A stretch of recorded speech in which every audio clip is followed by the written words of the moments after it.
ongi etorri, gaur Portugaleteko 23. Berdintasun jardunaldietako 2. egun honetara. Naia intxausti daukagu gaur hemen gurekin, Inurri elkarteko kidea. Eta, ingo dizuet bere aurkezpen laburtxo bat. Ofizioz irakaslea Euskal Herriko Unibertsitatean. Haur hezkuntzako graduan eskolak ematen ditu, eta genero eta berdintasuna ikasgaia gizarte eta hezkuntzako eremuen ikerketa masterrean. Gandere ikerketa taldeko kidea da, sexu genero sistemak hezkuntza eremuetan duen eragina ikertzen du, besteak beste, barkatu, konturatu naiz, interprete bat daukagula, eta orduan astiroago hitz egingo dut. Hori ere zuek kontuan izateko importantea delako, interpretea garentzako. Duela 2 urte, bularreko minbizia diagnostikatu zioten, eta orduan Inurri elkartean sartu zen. Inurri bere heldulekuetako bat bihurtu zen, eta gaixotasuna eta horrek dakarren guztia transitatzeko erramintak eskaini zizkion Inurrik, bai? Minbizia normaltasunez, tabuetatik libre, eta zuzenean naiztearka bizi duten pertsonak ahalduntzeko gunerik ez dagoela ohartu zirenean jaio zen Inurri elkartea 2019an. Julen Iarramendi eta Miren Kuerdoren eskutik. Inurritik minbizian lagundu, formatu eta informatu egiten dute. Ikuspegi feminista batetik, taburik eta epairik gabe. Formatu askotatik egiten dute lan, tailerrak, formazioak, emakumentzako erretiroak, bertso saioak, bideo podcastak, bilduma propioak, egutegiak eta sarea ere ehuntzen dute, bai? Minbiziaren bizipena garden eta taburi gabe aldarrikatzen dute, eta baliabide publikoak eskatzen dituzte besteak beste, osasun mental eta psikologikoan, nutrizioan, sexualitatean, fisioterapian eta laguntza ekonomikoan. Gaur izan daiteke aldarri egun importante bat, ez? Gero nahiak igual esango dugu zerbait gehiago. Eta azkenik, Estatu Batuetan abiatutako minbiziaren kontrako mugimendu feministangatik mekanismo asko bereganatu dituzte, bai? Estatu Batuetatik datorren ez, korronte baten parte edo, izan daitezke, bai? Eta aipatu ditugun sinismen patriarkal horiek desera ikitzen laguntzen duten erreferenteak bihurtu dira. Horiek Inurri hemen behintzat, bai. Así que zorionak zuen lanagatik, eta zurea da hitza. Zondo, mila esker, grazi. Egunon denoi, mila esker, larun bat goiz honetan jardunaldi hauetara hurbiltzeagatik, eta mintegi honetan ere parte hartzeagatikan. Mintegi formatua duenez gaurko saioak, nire helburua ez da ni bakarrik egotea hemen hitz egiten, nik nahiko nuke bizipenetara jotzea, hain justu, teoria hori bizipenekin lotzea importantea iruditzen zaidalako,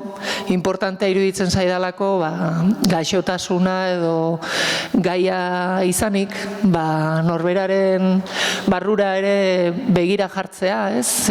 Pixka bat gaixotasuna beste gauzak egiten zaudela gaixotasuna iristen denean, ez? Hori da derrigorrezko lan bat praktikamente, ez? Eta ni nahiko nuke sensibilizatzea alde horretatik, ez? Gaixotasun, segurazki ez dezute denak minbizia pasa, hemen zaudetenak, igual batek pasa du, edo familiarren batek pasa du, lagun batek, normalean beti egoten da gertuan, ez? Minbizia pasa duen norbait. Orduan nahiko nuke, ahal denean eta beti ere errespetatuz norberak hitz egin nahi duen, edo ez, gure artean elkarrizketa bat sortzea. Orduan, ekarri dizuet, hasteko, post-it minutitxo bat, bakoitzak bat hartzea izango litzateke.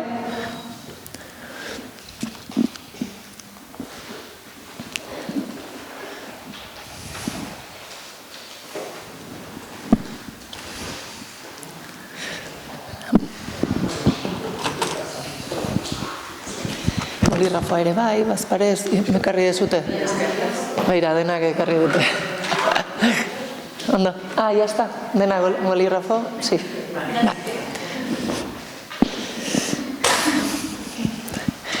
Eta, bueno, aprobetxatuko dugu gutxi gaudela, alba da izenak ikasteko, nik beti esaten dedakat pixkat kimio brain deitzen diogu inurrin, kimioterapia pasa ondoren, ez dakit horregatik dan, edo adinagatik dan, inoiz ez dugu jakingo, baina batzutan eukitzen dugu, batzutan geritzen aizainitzan kontatzen, orduan posible da momentu batean deskonektatzen dutela, eta izenak ikastea gustatuko litzaidak, 8 gaude 9, orduan izango litzateke zuen izena idaztea, eta nola etorri zareten adierazi dezakeen irudi bat marraztea.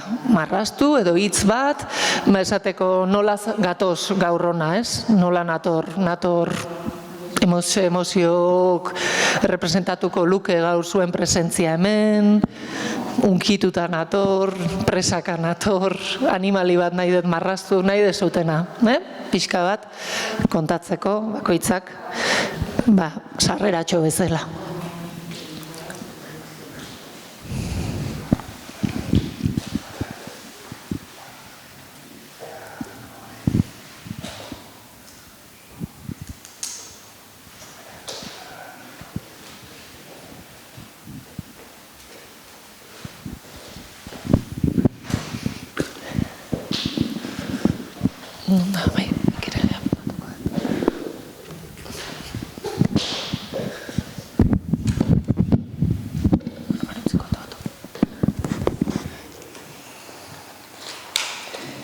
Ya está, ni falta eso.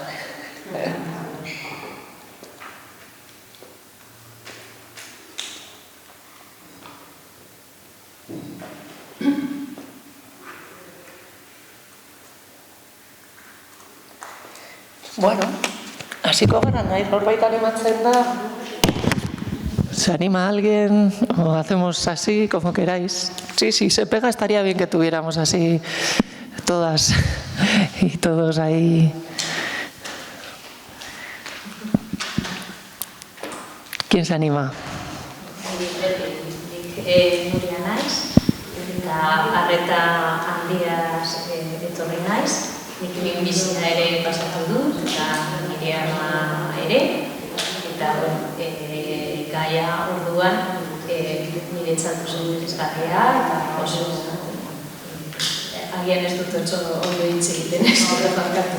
Baina goguz eta arretaz, eta entzumen guztiaz apertuta etorri naiz. Eskerrik asko, Nuria. Bueno, pues yo, Nuria Herreras. Bai. Yo soy Marta. Dibujo aquí unos ojos así abiertos, sobre todo porque vengo, pues quizás a aprender. Pues por suerte no he tenido que pasar un proceso de este tipo, pero sí que vengo a aprender de cómo a nivel de empresas, cómo podemos mejorar y cómo podemos mejorar la calidad de vida también de las mujeres que han pasado por este proceso y tratar a nivel de la empresa qué cosas necesitan hacer. Ese es mi objetivo. Con lo cual vengo más a aprender, a conocer vivencias y a aprender. Interesante. Eskerrik asko, Marta. Bueno, ni aigero naiz, eta nato eta ikastera. Zorionez nire inguruan nik ez dudalako alako bizipenik, baina zoritxarrez nire ikastu, nire lankideekin txikiten, nire agurekin txikiten, haiek badut ustela bizipen asko eta horregatik nato batez ere ikastera. Eskerrik asko.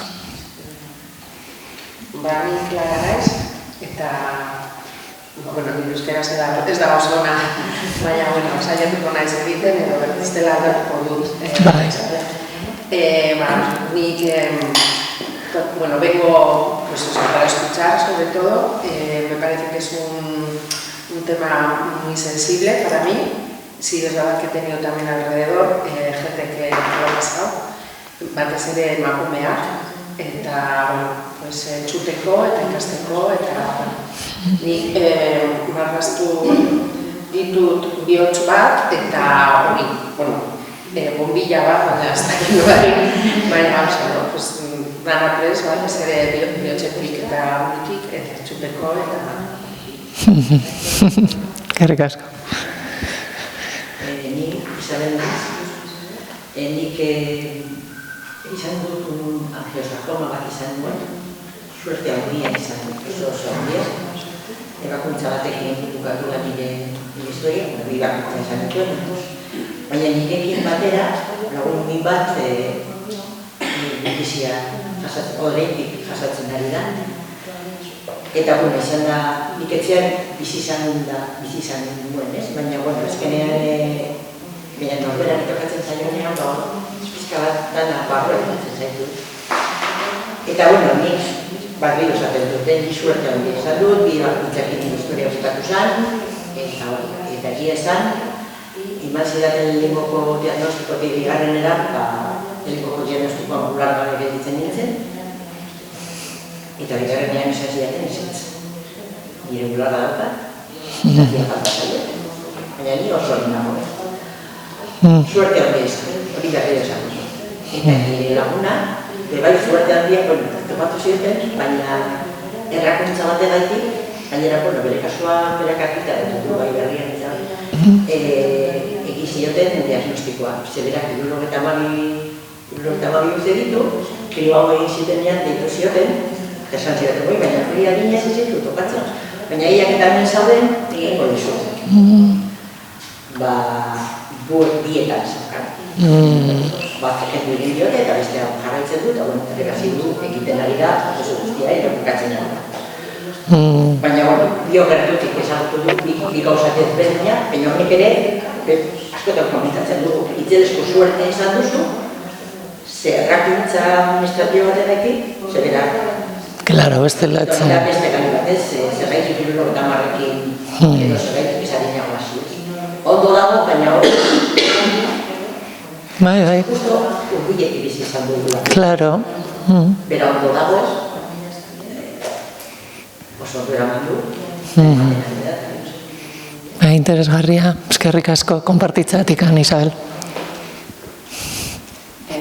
Bi lagun, zuten, nahiko gaztean eta urtekin, zorionez bizi dira.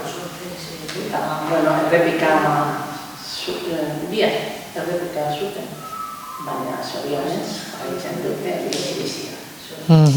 Oso ondo zure izena da? Nik izena da Frantiska. Eta nire torrena ez, dago jakituko. Eskerrik asko, Frantiska. Eta? Gara. Nire semeak orain 17 urte ditu, baina 12 urte zituela, minbizia izan du, eta momentuz gaindituta dago, baina etengabe jarraipena egiten diote, eta orduan izen buruak sortu dinan jakin mina dara eta ez dara, etortzera beti. Eskerrik asko. Batez ere konpartitzagatik, ez? Perdona. Mi nombre es Marilu, no he pasado la enfermedad, en mi familia tampoco hemos pasado. Y bueno, vengo con mucha expectativa para adquirir más conocimiento. Si es verdad que ya más o menos sé lo que es el cáncer, pero vengo con esa curiosidad desde esa perspectiva feminista, o sea, cómo se lo...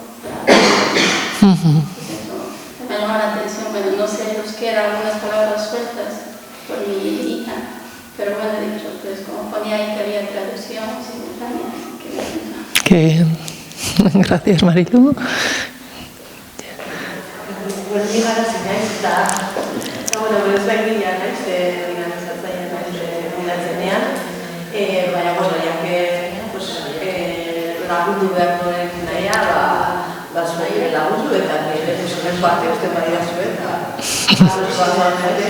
eta mirako gozo, nato ere bereziki unkituta, iruditzen zaidalako ikurri kriston proiektua daukala, eta, bueno, plazerra dena partikularizazioa izbazte hori. Oso ondo, bueno, ni esan bezala nahia naiz, eta Garazirekin konpartitzen dut hitza, unkitua jarri denik ere. Honan etorrela Euskadi Irratian zuten etorren, eta gaur bularreko minbiziaren eguna, nazioarteko eguna da, eta Inurrik dauka 12etan konzentrazioa Arriagan, bai Donostian, bai Madriden eta Bartzelonan, tetako lagunekin egingo ditugu, eta nire kidea Inurrin sortzailea irratian entzun dut justo, ez nekien, eta negoen irratian da, Julen, eta izan da oso polita, manditi indarra ere, bakoitza bere lekutik, aigeala pena daukat, konzentrazioara ezin naizela joan, baina era berean konturatzen zara, Inurriak bezala gaudela lanean, bakoitza leku batetik, ez? Orduan, netzako emozionantea izan da. Gaur esan bezala, egingo duguen lana, espektatibak, ez dakit beteko ditudan, zuen espektatibak, ikusten dut gogo askokin zatoztela, horrek niri ardura sortzen dit, baina, nik bai nahi nukena esan da hori. Ez naizela aditua minbiziaren gaian, baizik gehiago, berdintasunare lotuta edo ikuspegi feminista horri lotuta, ez? Dala gaurko seminarioa, ez? Ez hainbeste minbiziari buruz hitz egiteko, baizik minbiziak transitatzen desunean, nola hor ere ikusten dugun, feminismoak baduela bere zentzua, ez? Nola sentitu garen, feminismoaren printzipio asko, lagundu digula prozesu hau ere eramaten Inurriko emakume hoi, ez? Orduan, minbizia, feminismoa, minbizia, nola elkar elikatu garen da gehiago gaurko seminarioa, ez? Hainbeste hitz egitea minbiziaren tipoak eta ikuspegi zientifiko minbiziari lotutakoa, ez? Hori hasteko esan nahi nuen.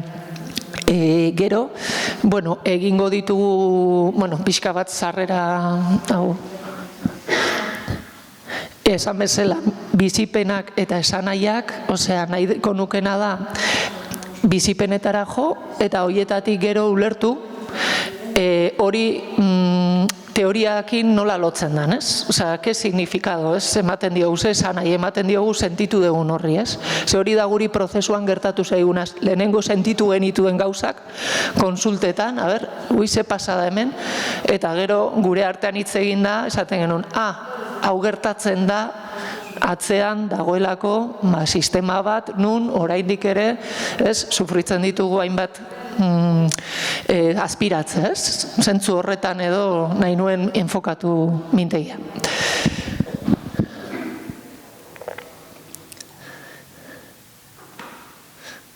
Nik uste hemen ez naizela asko enroiatuko, zeia Garazik aurkezpena egin du, hau da Inurri nola sortu zen, 2019an, bineska gaztek sortu zuten kasualidades nire herrian bizi direnak, eta hori esaten dut, eskerrak horri, beti esaten dut, ez, estatu mailan igual ez dagoen asoziazioa justo nire herrian sortu zen, eta nik ze suerte eukideten, klaro, ezagutzen ditun biztaz, orduan asko erraztu zian ere,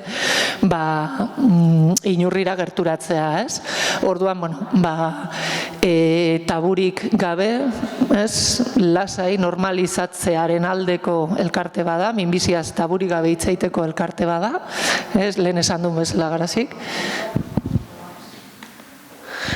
Eta hori, ikuspegi feminista eta eraldatzailea, izan da hasieratik Inurriren helburua.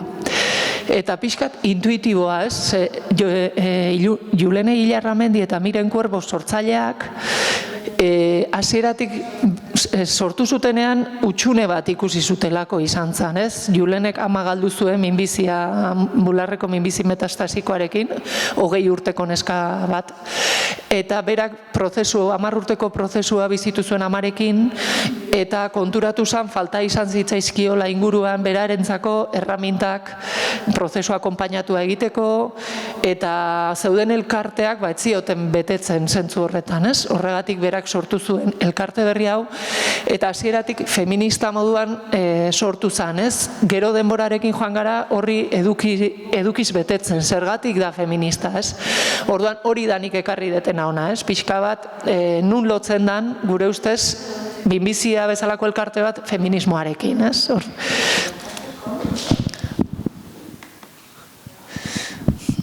Bueno, nik uste dut, ja esan degula, hemen importantea da aipatzea, hori, egiten ditugun divulgazio, formazio saioak daudela oso zentratuak minbizi prozesua pasa dutenak edo transitatzen ari direnak edo behin ja pasata daudenen laguntza edo akonpainamenduan, ez?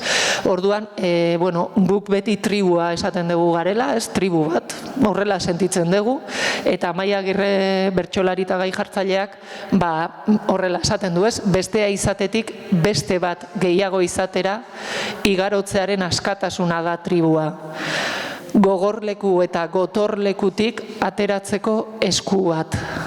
Zapia eranzteko eta lau haizetara astintzeko haize berri bat. Ahalduntze ariketa bat. Epaiaren erdeinutik konplizitatearen erreinurako zubia. Gure malkoen kabi empatiko diren sorbalden elkargunean. Orduan, nahita argazki hau jarri dut, ikusten dezuten bezala hau da zapi bat, zapi solidarioa deitzen diogu Inurrin, eta hau sortu zen, injustu Julene bera da, ikusten zutelako, zapia behin hila galtzen desunea kimioarekin, zeuden zapia garai hortan ziala oso tristeak, kolore gutxikoak, pixka bat itzaliak, ez?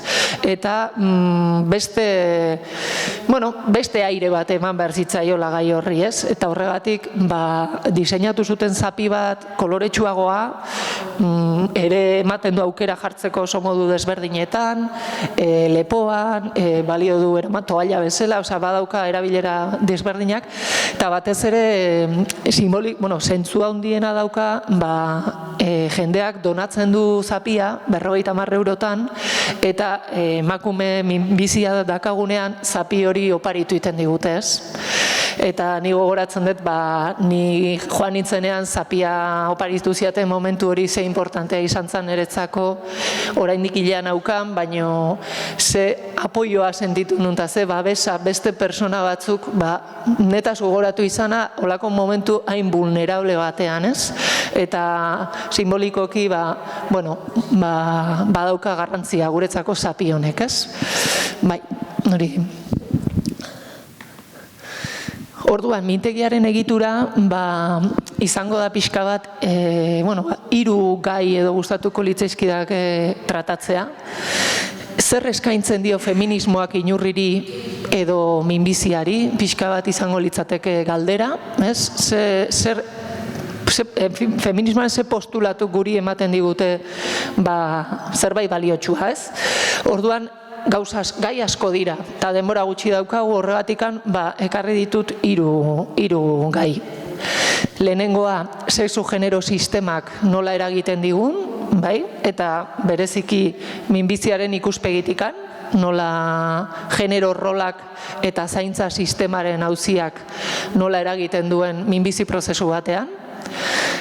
Gero, minbizi prozesuan gaudenean, prozesu onkologiko batean, ze indarkeri mota bizitzen ditugu, gure gorputzetan, Eta azkenik, praktika erresistenteak, ez? Pixka bat, horri aurre egiteko ze mekanismo, batzutan intuitiboki, batzutan kontziente izan gabe ere martxan jartzen ditugun,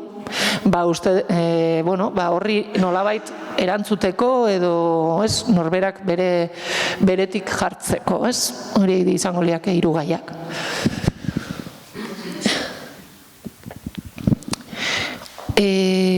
Orduan, lehenengo gaiara etorrita sexu genero sistemaren eragina, ez? Gure bizipenetan, feminismoak erakutsi digun gai oinarrizkoena da, ezta? Nik uste dut, segurazki hemen kontatuko dutena ez da zuentzako ezer berria, baino bai bintzat komentatu nahi nuen nola feminismoak erakutsi digun genero rolak ez dirala zerbait naturala, ez? Baizik eta ikasiak direla, eraikuntza sozialak direla, eta guri gizartean jaio aurretik aludun gorputz bat, ez? Balin badago tripa barruan, zuzenean makinaria bat martxan jartzen da, pertsona horretaz esperoko da esanekoa izatea, onbera izatea, beste batzuk zaintzea tokatuko zaio hori esperoko da beraretaz, izatea pixka bat beste desioen erantzule edo besteen beharrak erantzutera zuzentzen dan persona bat, eta aldiz gorputz, zakildun gorputza balin bada, berriro makinaria martxan jartzen dugu, eta espero da pertsona horretaz indarra erakutsiko duela, ausarta izango dela, emozioak, ez dugu esperoko emozioak adieraziko dituenik, pixka bat genero rolak, ez? Hori uste dut, denok badakigula horri buruz, ez dela ezer berria, baina ze gertatzen da, genero rol hauek transgreditzen ditugunean, emakume bezala adibidez, nik ama naiz, baina nire bidaiak egiten ditut, parkera juten naiz astean behin umeak zaintzera, eta beste egunetan ere bikotea kasu honetan gizonezkoa juten da, nola bizitzaren, ez? Ze bikote jatorra daukasun, ez? Orduan, sentitzen zea, aizala transgreditzen, ez, zuri egotzitako rol bat, ez, espero dala zu jongo zehala parkera egunero, ez, zure bikotea edo zu egongo zarela zaintzen zure umeak, ez. Bikotea falta denean ez da egiten komentari hori. Espero delako gizona ez egotea, ez? Aldatzen ari da, baina oraindik ere, nik esaten dut ama naizelako parkean ordu asko pasatzen ditut, eta horregatik adibide moduan daude mila adibide, ezta?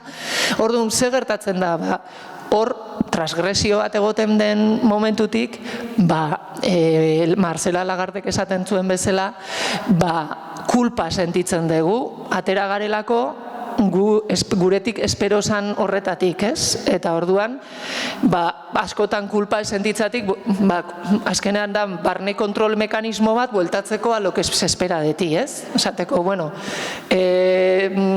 claro, no me hacen sentir bien, ez? Hemen ez nago, eta orduan, gehiago jungo naiz parkera, ez? Porque igual ez? Orduan, nola kulpa bat badagoen genero rolak transgreditzen ditugunean. Claro, hori prozesu onkologiko bat gehitzen badiogu, kulpa hori handitu egiten da. Zergatik, prozesu onkologiko batean, zure emakume bezala espero diran roloiek ezin dituzulako bete, adibidez zaintzea. Pasatzen zara zaintzaile izatetik, zaindua izatera. Ezin dezuzuk eraman, etxeko kontrola. Zaindua izatera ez dakizu noiz arte. Tratamentua, gehi, irikitzen da beste errealidade bat. Ze pasatzen da ere, gizarte presio estetikoak edo kanon estetikoak eskatzen digun itxura ezin dugu bete. Hila erortzen zaigu, gorputzean aldaketa handiak jasaten ditugu, eta horrek ere, guretaz espero den horrekin, ez du bat egiten, ezta? Orduan, kulpa onditu egiten da bikoizten, gehitzen diogu, lehenoko kulpari hori, ezta? Eta gero, hirugarren kulpa bat ere ikusten dugu gehitzen dela, minbizia berak daukan estigma soziala. Ez, badakigu minbizia ez da edozein gaixotasun. Eta hori Susan Sontagek, bera, filosofa feminista eta minbizia pasatu zuena ere bai, berak idatzi zuen liburu bat, La enfermedad y sus metáforas, oso liburu txikia da eta egia esan interesgarria da, zeren berak egin zuena izan zen, ze metafora zituen minbiziak, zerri lotuta zegoen minbizia, gure idearioan, gure iruditerian, baita ere literaturan egiten duela dokumentazio handi bat, erakusteko minbiziak daukan karga edo estigma soziala, ez? Eta horren inguruan, berak esaten du,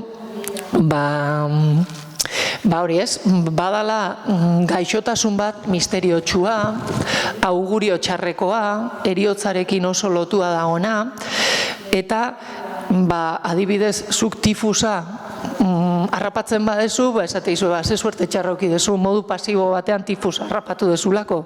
Baina minbizi harrapatu badezu jartzen da pixka zalantzan, eske zerbait egingo zenuen zuk minbizia izateko lotzen da asko, badago korronte bat, berak hori dokumentatzen du, emozioak erreprimituko zenituen, edo zure burua zaztu zara, minbizia etorri da zuri zerbait erakustera, ez dakit honekin ados zaudeten, ide hauekin, baina edo bizitu dezuten ez horrela, zenueten horrela bizitu. Nik adibidez, eta de hecho, atera berritzen nuen WhatsApp talde batetik, bidali zuten bideo bat, tremendo, hain dela urte bat, esan nula, baina orain, benetan, orain dikorrela gaude, osea, minbiziaren kausak nola ez dauden garbi eta multifaktorialak diran, hor badago olako Susanek esaten duena, ez? Ematen du gaixotasun horrek gure espiritualitatea zerbait errebelatuko balu bezala, ez? Zerbait, hori, orduan, klaro, estigma horrek, zer egin du ere jende askok gaixotasun hori eskutatzea, ez? Ez kontatzea, etxean bakarrik bizitzea, ez nolabait, hori, ez daukalako zera honik, ez? Eta, karo, ez dago ezer punitiboagorik gaixotasunari zera moral bat ematea baino, ez? Edo ni behintzat horrekin ados nago Susan Sontagekin, ez? Gero norberak egin beharko du, bere, ez? Batzuk pentsatzen dute gaixotasunak emango diola aukera bat, bere bidea baldatzeko, edo, baino, kanpotik etortzen zaizunen norbait esaten, eske oso estresatu egon zara, eta lasaiago bizi beharko zenuko esatezu, osea, nire kulpa da orduan, ez? Osea, ulertzen dezute? Orduan kulpaia, zenbat alde, iruko iztu dugu, ez? Gaudeia kulpaz onaino, ez? Eta horrek pixua handia dauka guregan. Orduan, onaino iritsita, ez dakit honekin batzuek izate dezute ez dezutela hola bizitu, interesgarria da, denok ez dugu berdin bizitzen, ez? Baina, guk inurrin, bai sentitu dugu, kulparen gaiak asko azerretu gaitu, ez? Zeren, karo, kulpa zurea bada, hor gertatzen da individualizazio prozesu bat. Karo, esaten bai zute, pixka zuk sortu badezu gaixotasun hori, zure esku dago ere gainditzea. Bai, orduan, jarri behar dezu zure aldetik jarrera ona uki behar dezu, ondolo egin behar dezu, jan behar dezu oso ondo, zeren, klaro, nolabait despolitizatu egiten da eta individualizatzen da horren hori gainditzea ere bai. Hori da pixka bat Susanek ere esaten duena. Eta horregatik erabiltzen ditugu termino militarrak, baliente bat izan behar dezu, ausarta izan behar zara, horrelako gogor borrokatu behar dezu, ez dakit zio zuena ez, baina badira terminoak oso barneratuak ditugunak, eta, klaro, ez bazu esatezu ja, baina hori nola egiten da, osea, orduan gu bai, inurri bezala, bai, esan Isabel. Nik ez sentitu hori, baina nire bizipen azan, ni oso ondo sentitzen nintzen, ni pentsatzen duen nirekiko.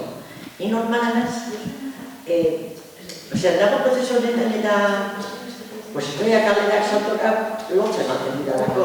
Nik uste daukan bestea, ez? Ni oso ondo sentitzen nintzen, ni esan daukan hor, eta eta ze prozesu egin behar zuten, baina nik esaten duen, ni normal izan duen, eta etxeak zabetatzen duen, eta zer lan nahi duzu sentitu, ez dakit zela sentitu behar den, eta nire laguna zegoela, Marisari espetak egiten duen, zuzela esan duen, zulo, baina,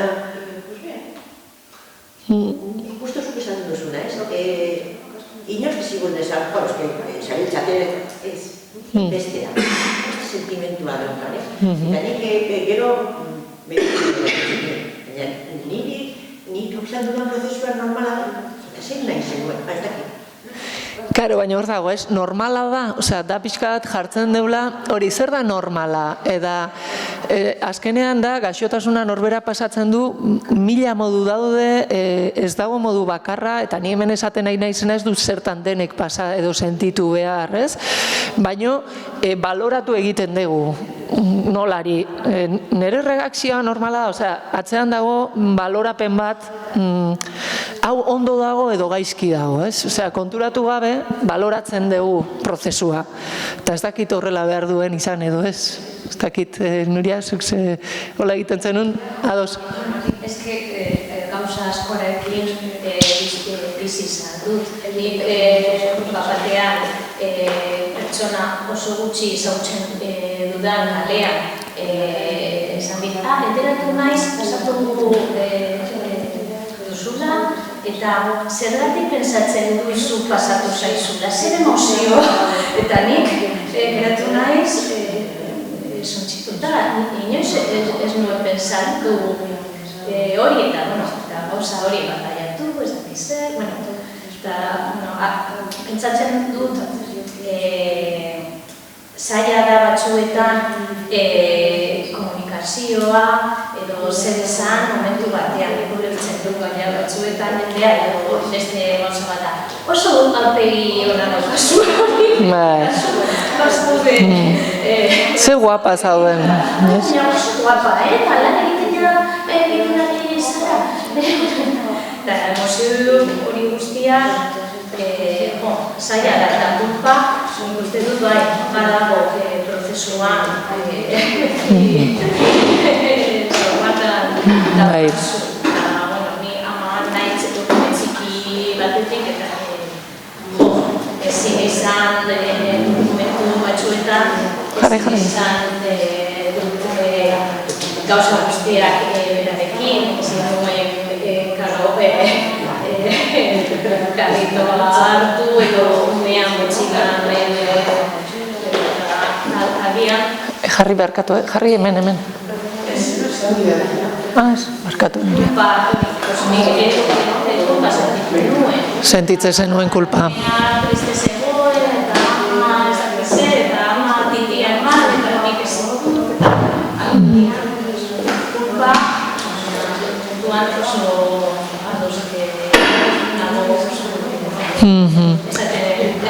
bai, identifikatua sentitu zea. Kaixo. Beste norbaitek komentatu nahi du zerbait? Egun ono. Ez, lasai. Bueno, zuen izenak, igual apuntatu. Eta jarri... behintzat, bai. Ez da baina sortxan, beste ikuspuntu bat ematarren, nire sektori gertatu eta preseskin ikurartzen dut justo kontrako beran. Zuk aipatu duzun adibide horretan, bizitza ez da inoren errua, baina zer badago zientzia. Zatu dut, edan behar esen nuen ura edan dozu edo baina bat kantzerra multifaktoriala aipatu duzu eta egia da. Eta preseski multifaktoriala izatea da egiten duena kulpa faktore hori nire ustez, edo ni pairatu duan bezala, ez existitzea, ez diozu noski planteatzen duzula zure buruari zergaitik, baina ez duzu, ez behin januelako txorizo bat ez. Beste gauza bat da, badago jende zelebra munduan eta bilatzen dituela arrazoiak tantrikoak edo eta zelan bizi izan dut, zaitut ez hortaz ezagutzen, eta bizara galdetzen gauko batzuk nahiko bakarrik bizipen horrelako bizipen bat izan nuen, eta niretzat pertsona hori izan, komila tartean, la hierbas. Osea, bai, mantra, ematen duzuna, jasotzen duzu, karma, baina, razonamendu berbera egingo du, ez minbiziarekin, baizik eta beste dozerrekin. Bai, baina ez, badago jendea hurbiltze zaizula igual, ez, ematea olako... Ikuspegi, ezakit, ikuste zientzia gabeko ikuspegi, respetu duan merezitena, baina nik ez ditudanak pekatzen. Baina, bazinatxut, ziurazki pertsona horrek egingo lukela gauza bera ez minbiziarekin, baizik eta beste egin gaixotak. Nik ulertzen dut guztu kontrakoa. Ulertzen dut, berez minbizia ez dagoela inguruko gizartean behintzat izan duan, ez dagoela vinkulatuta zigor baterik eta beste gaixotasun batzuk, ostu basara, bian erropa gitzik jantzien duzurako izan da. Bai, interesgarria da, ez? Eske egia da ere, osea, ulertzen dezuri ikuspegia. Bai, bai. Da nik igual bizipen, bakoitzak nola bizitu duen, eragiten. Bai, hori da, hori da. Bueno, orduan, a ber.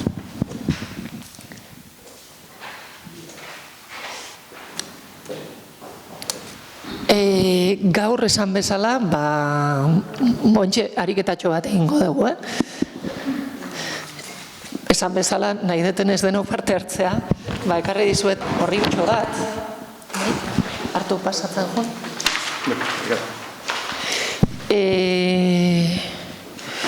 Bueno, justu, proposatu zigutenean hemen hitzaldi ematea, bazen arrazoi bat zen, justo gaur dela bularreko minbiziaren nazioarteko eguna, eta badakizuten bezala, urria da, urri arroxa deitzen zaio urriari, ez? Gaur egun, hartu dulako indarra, kanpaina bularreko minbiziaren kontrako kanpainak hartu du indarra, eta gaur egun ikusten dugu, Googleen sartu nuen, ez? Gaia eta aterazidan irudiak ekarri dizkizuet, eta hauek dira irudiak Inurriko WhatsApp taldean zabaldu zigutena. Begira, akabo de, ez, iritsi naiz ez dakize dendara, eta hau dago. Eta hau ere iritsi zitzaigun, da, bueno, ekarri ditu 4 argazki bakarrik, Eta ni nahiko nukena da, zuek altxa nahi badezute, argazki hori lehenengo ze horretan komentatzea. Zer ikusten dezuten hemen, eta, bueno, daukazuten iritzia, ez, urri arroxari buruz, balin badaukazute, edo ez, bueno, pixka bat komentatzea.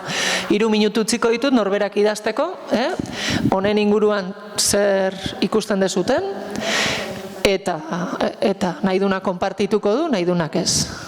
Bueno. ¿Alguien se anima a comentar lo que le ha parecido, lo que ha escrito? A ver, así de lejos es todo rosa, podría ser publicidad de juguetes para niñas, desde eso hasta, yo qué sé, hasta el Satisfyer. Todo rosa, todo tal, ¿no? El tema del rosa, como desde pequeñas nos lo adjudican, al final seguimos con el rosa hasta incluso una enfermedad que nos puede costar la vida. Entonces, bueno, para mí es un rosa maldito, digamos, ¿no? Porque es el que nos marca desde pequeñitas el género, con lo que ellos suponen, y luego ese recorrido vital que sigue siendo rosa. Vital o mortal. A mí también me ha llamado la atención eso, los lazos rosas, los colores rosas. O sea, ¿por qué no puede ser otro color? O sea, ¿por qué precisamente el rosa? Asignarle a la mujer. Y más en este tema del cáncer. A mí el rosa no, o sea, para mí es un color, no me lleva a más, pero a mí no me condiciona. Pero por ejemplo sí que veo pues, todo lo de el reto, la lucha, y es como, ostras, como no salga bien es que no lucha lo suficiente. O sea, yo por lo menos veo ahí más eso. Y más de eres una valiente, anímate y no puedo estar enfadada. Tengo derecho a estar enfadada por esto que me pasa. Sí. No sé, y es como de... No expreses esa emoción, porque eres valiente, vas a salir.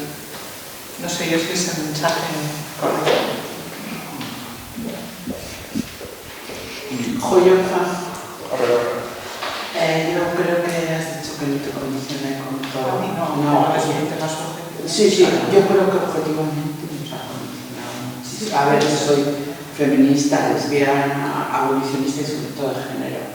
Quiero decir, para que también llevo un recorrido personal y yo creo que el rosa o el azul marca género, que somos los abolicionistas de género total, porque al final delimitan los derechos, ¿no? Las niñas tienen derecho a lo rosa o que no empaquetan rosa, derecho y obligación, y los niños a otra cosa, ¿no? Y claro, para una persona que se te echa un poco mi currículum, ¿no? Que rompe género, pues imagínate, ¿no? Sí, bueno, sí, yo más o menos. Más o menos. Quizás tenga esa connotación, pero que vamos, lo mismo que tenía connotación para los cuidados, y aquí yo lo que quiero es potenciar y poner en valor los cuidados. Nunca he visto a nadie que diga pero que es verdad. Que tiene connotación negativa a los cuidados. Es la forma de hacerlo. Yo nunca he oído que tenga connotación. Lo que pasa es que a las feministas se nos achaca de todo. Bueno, ¿alguna más quiere comentar? Bai, Calder. Koloreak arreta ditut, baina, kolorea berez egotxita dago aspalditik, beraz. Egotxita dago, dinot, la rosa emakumeen biziarekin. Agian aukera zen egokia izan, agian bai, baina horretaz gain, bai arreta ditzen dit, eta hori uste dut aldatu daiteken zerbait dela beti hori egostea emakumeen esparruetara. Zergaitik egon behar da denda baten titizorroen ondoan, eta zergaitik ezin daiteke egon gizonen kirol arloan. Azkenean guztioi, nahizetan dik, agian ez duan bularreko bizirik izango, baina pairatu dut. Eta zehartako baten, nire lagun batek, nire alaba batek, nire emazteak, nire amak, eta beti ditu ditarreta, horrek, ez kasu honetan baizik eta edozein feminismoaren esparruan zergaitik ez dan zabaltzen eremu guztietara, genero guztietara, danera. Eta zergatik esango zenuke hain justu jartzen dituztela kartel hauek emakumeen zonan? Ez dinontzako jarreta dagoenik, argi dago emakumeen pairatzen dutela. Horregatik. Ja. Dilo batuta kolorearen alde horrekin, bai, eramaten dela emakumeen simbologia bat. Bai, emakumei zuzendutako kanpainak direla esan nahi dezu, ez? Pixka bat. Amaz, esango duke. A mí de todas las imágenes me tengo en la cabeza eso, que no sé si son pasteles o qué, ¿no? Esa imagen me tiene a mí un poco porque no sé... Sí, los macarrones. No sé, pero hay... No estoy filtrando mucho, pero no sé si quieren que nos tomamos el cáncer, que nos tomamos todas las emociones que surgen, ¿no? Huyendo como de la rabia, ¿no? No sé, yo entiendo, esa imagen me tiene un poco...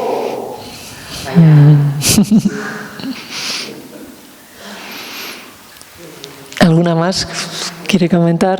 Es como que nos hemos acostumbrado, ¿no? A que sea de color rosa todo lo nuestro. Kolorea eta gaia ez datoz bat, txabala minbizia, eta koloreak euskal izan nahiarekin, la rosada la felicidad de personas, el paraíso de baina hori da minbizia beste gauza. Eta gero komertzial osoa. Supermerkatu bat, eta dozen initzen diotela sello la rosa hori, eta hemendik ez dakit simpatikoa bideratzen da komertzial, claro, zupantik baduzkozu un produkto bata lasoarekin eta beste laso gabe, eta horrek bintzen badu ez dakizen. Dana dago salmentan eta gaur bezaletan. Kapitalismoan bizia, eta beran, minbizia beban, ez da bakarrik zu daukazu, ez ere jarriko dizuet, orain dela,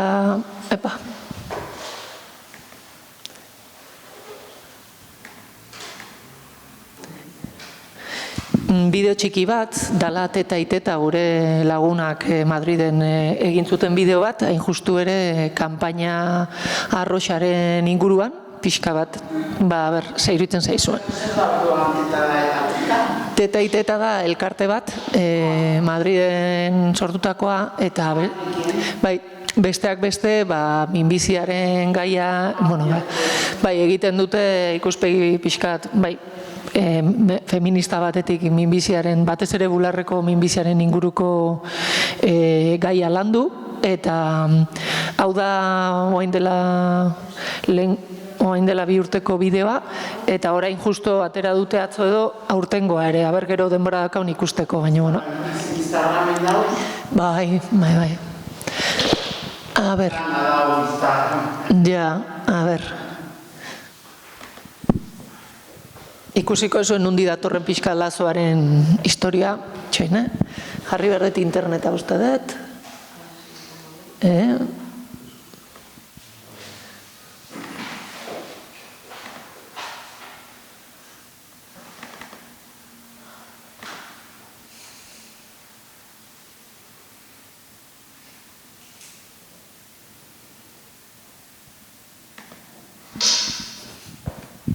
A ver.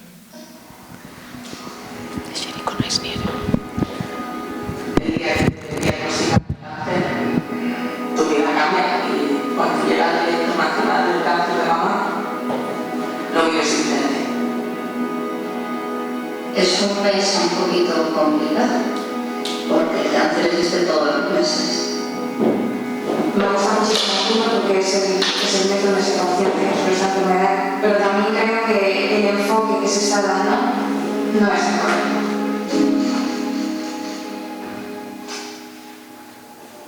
Pues mi primer mes de octubre con la conciencia de que tengo cáncer de mama, y cuando estás ahí te sientes enfermo y ves todas las campañas, no ves por el fijo.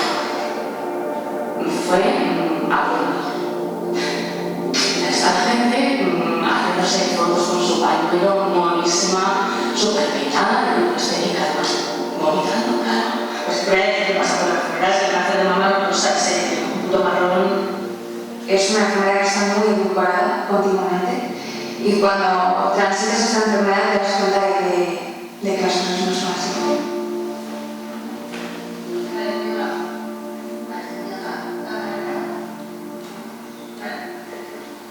My grandma would be blown away with what's happening today with pinkwashing. She started creating the breast cancer ribbon in her living room, and it was to help fight against the illness that many of the women in her family had. Breast Cancer Awareness Ribbon. Join this grassroots movement. Help us to wake up our legislators by wearing this ribbon. She chose the color peach because it was her favorite color, and she would attach these to the letters that she would write to doctors, the Congress, the president. Estee Lauder and Self Magazine got in contact with my grandma. They said that they loved her ribbon, that they wanted to make it a symbol of breast cancer. They even said, we can make you rich.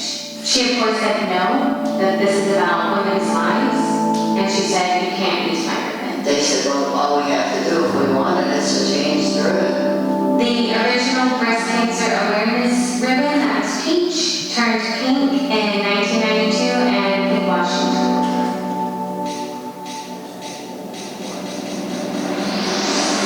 Me produce mucha tristeza, ¿no?, que haya gente que pueda ver negocio en la enfermedad, o en lo que es el sufrimiento, o en lo que nos estamos jugando muchísimas mujeres.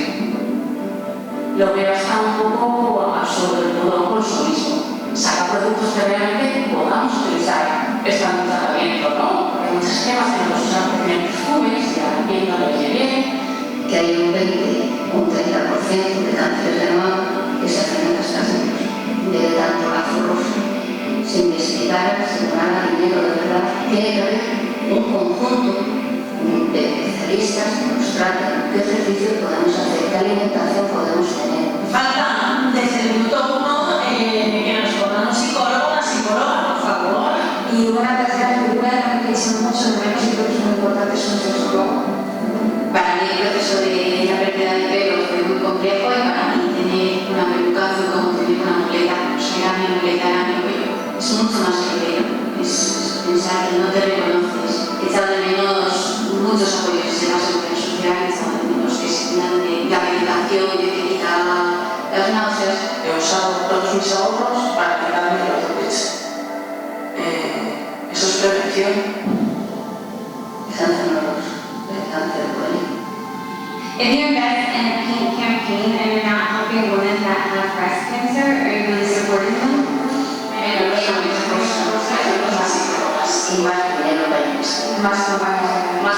Más compromiso, más sanidad pública con tratamientos integrales para todas las mujeres.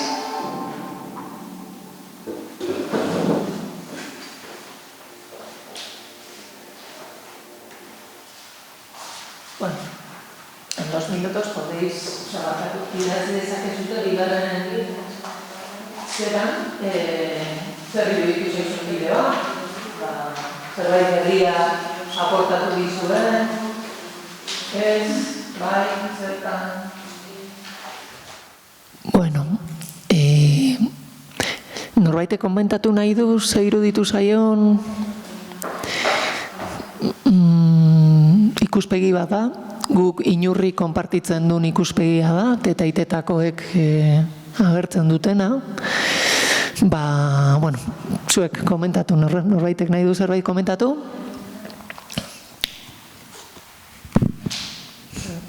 Y otra vez. Yo me quedo con una frase: el cáncer no es rosa, el cáncer duele. Desconocía la historia del color y me ha parecido, claro, me ha llamado poderosamente la atención por eso, porque lo que empezó siendo un melocotón, como lo han evolucionado, no es que el lazo solo no evoluciona, ¿no? Y el rosa precisamente ha sido esa imposición de nuevo, ¿no? que se ha apoderado de una enfermedad que se cobra tantas vidas al año, ¿no? Entonces, ese rosa otra vez es nuestra maldición, o sea, el color que nos hace ver la discriminación que sufrimos, el tema del género, como nos marca y cómo nos mata, ¿no? De color rosa, muy Disney.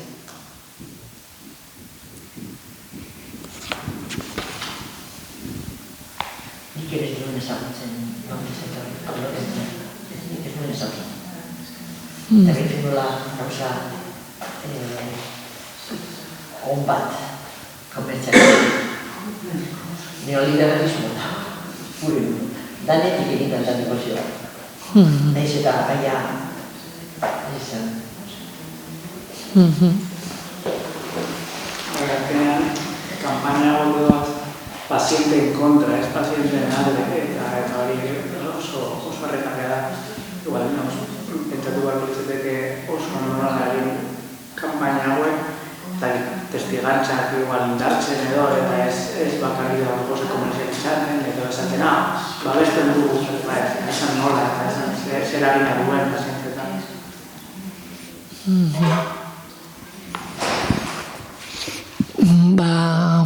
Bueno, guk ere esan dituzuen gauzekin ados gaude, Inurri bezala, eta horregatik gaur daukagu konzentrazio 12etan esateko minbizia ez dala arroz kolorekoa, marroi badala, eta pixka marroi koloreaz jantzita eta kartelekin joango dira nere lagunak.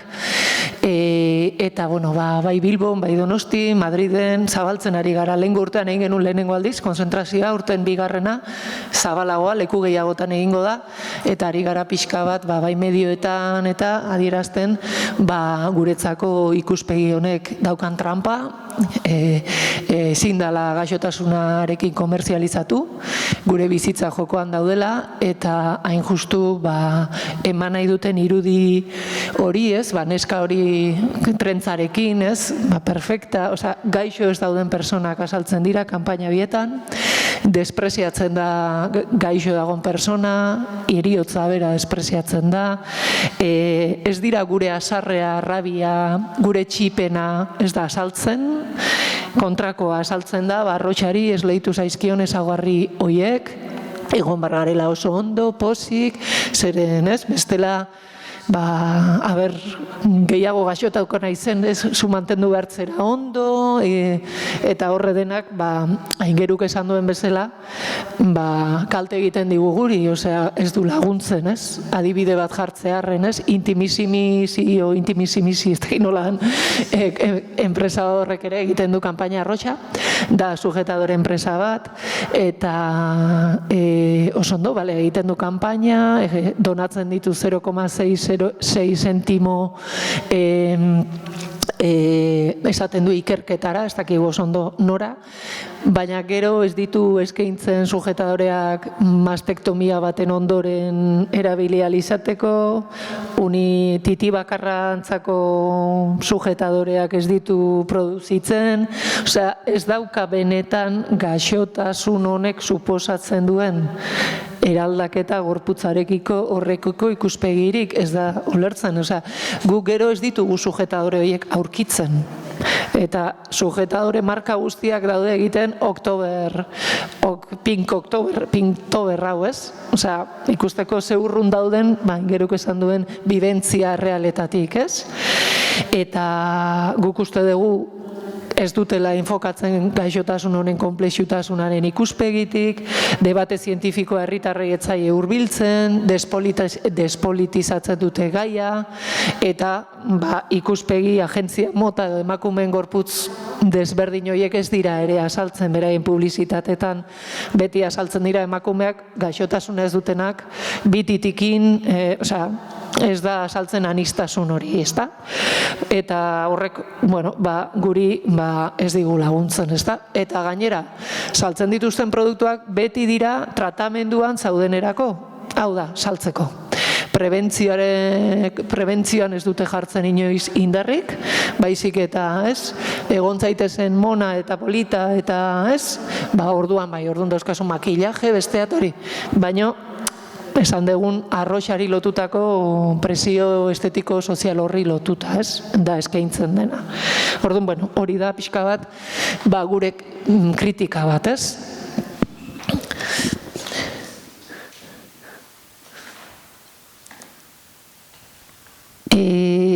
Beste gai bat, guk inurri bezala feminismotik jaso deguna da zaintzaren gaia, ez? Zaintza sistema, feminismoak hasieratik jarri du auzian, ez? Zaintza sistema egiturazko arazoa dela, eta zaintzak erdigunean jarri behar ditugula, zaintza sistema publiko eta komunitario baten alde egin behar duela gizarte honek.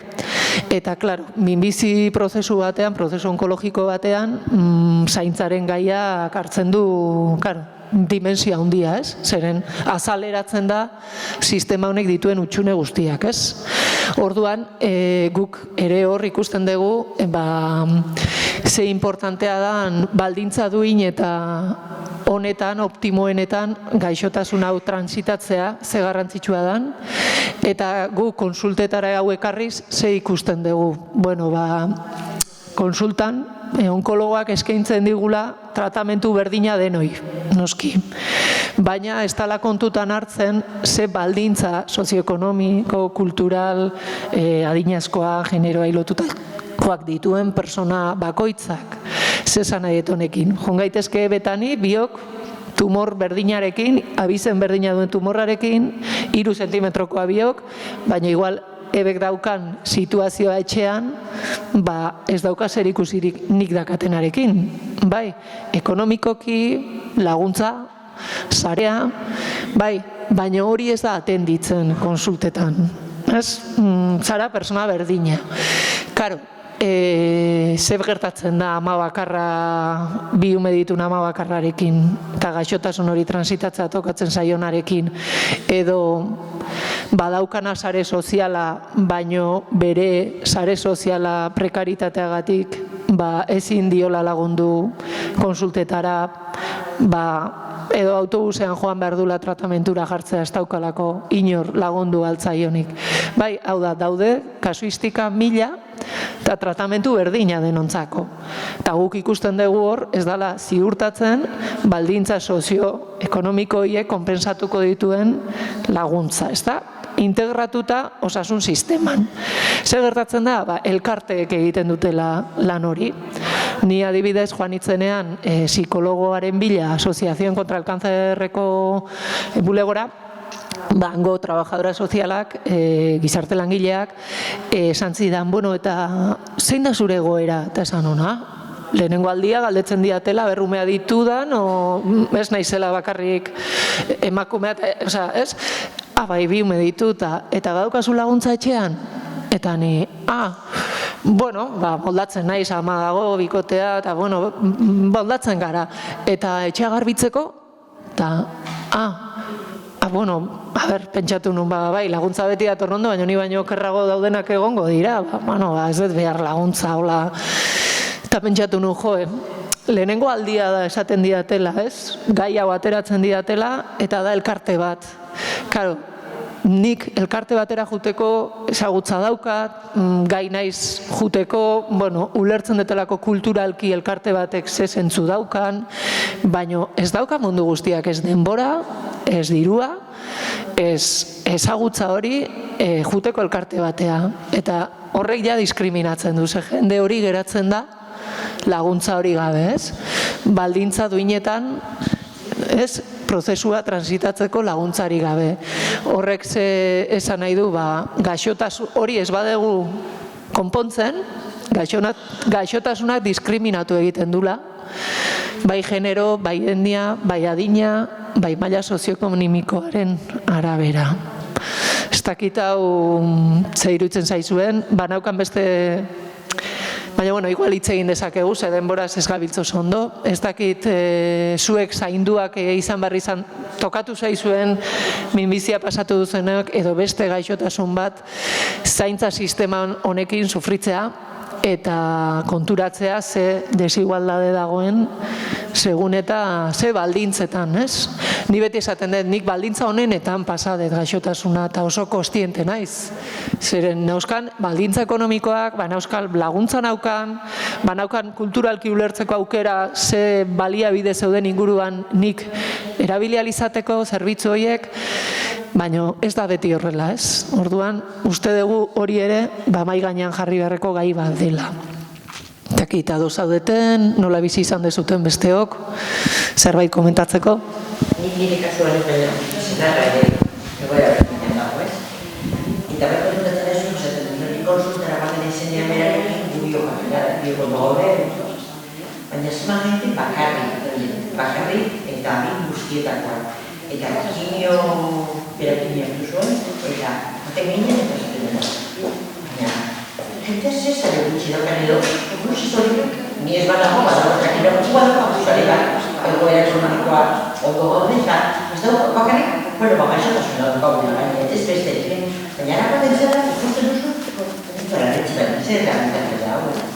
Eta gogoratzen dut behin, agertu zala bikote bat, umeekin, ez den egun goaz, gizonan zegoen entzua egun zorro, eta emakumeak guztetan, emakume gazte bazan, hauek ez daukate sare bat non edo, aurtzean bat ez dut, horrez gautzeko zen, han kontatzen dituztena eta bat edatzen, umeak egon behar dira, Jose bat egoera dauden ondoakoa, una pasada. Ni flipa hori egiten dugu egin zemako. Huri behar bat gara, eta bakoitzean, pixkatu bat egitatzen duzu zedo inguruan, suerte izan daukaguna, nesan nahi dut. Daukagu, zarela, jende bila laguntzeko bez, eta nik uste duzu jendea, edo batean agertzen dela landari apuratzen, fulanita, edo fulanita dagoan zila batetan jarrika, bakarrik,